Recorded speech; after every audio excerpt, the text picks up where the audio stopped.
বর্ষাকালে সাপের উপদ্রব অনেকটা বেড়ে যায়। এই সময় কাউকে সাপে কামড়ালে তৎক্ষণাৎ আমরা কি করব সেটা অবশ্যই জেনে রাখা উচিত। সবার প্রথমে ওই ব্যক্তিকে শান্ত করুন। যত উদ্বেগ বাড়বে, হার্ট রেট বাড়ার কারণে বিষ সারা শরীরে ছড়িয়ে যাওয়ার সম্ভাবনা আরো বেড়ে যাবে। ফলে শান্ত থাকা অত্যন্ত জরুরি। এবার যে জায়গাটাই কামড়েছে সেটা হাত বা পা হোক, সেটাকে বেশি নাড়াচাড়া করবেন না। যত নাড়াচাড়া বেশি হবে সেখান থেকে বিষ সারা শরীরে ছড়িয়ে পড়ার সম্ভাবনা আরো বেড়ে যাবে। এরপরে ওই জায়গায় যদি কোনো আংটি বা ঘড়ি বা টাইট কোনো জামা কাপড় থাকে সেটা যত তাড়াতাড়ি সম্ভব সরিয়ে ফেলুন। এরপরে আপনি যদি সাপটাকে চিনতে পারেন আর শিওর হন যে ওটা কোনোভাবে ভাইপার স্নেক নয়, তাহলে ওখানে একটা ক্রেপ ব্যান্ডেজ অথবা পরিষ্কার কোনো কাপড় জড়িয়ে দিন।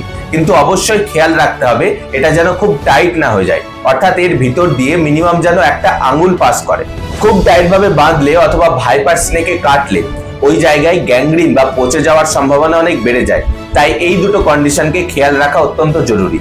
এরপরে ওই ব্যক্তিকে যত তাড়াতাড়ি সম্ভব হসপিটালে নিয়ে যাওয়ার ব্যবস্থা করুন। আর কোনো রকম ভাবে কোনো ওঝা বা তান্ত্রিকের কাছে নিয়ে যাবেন না।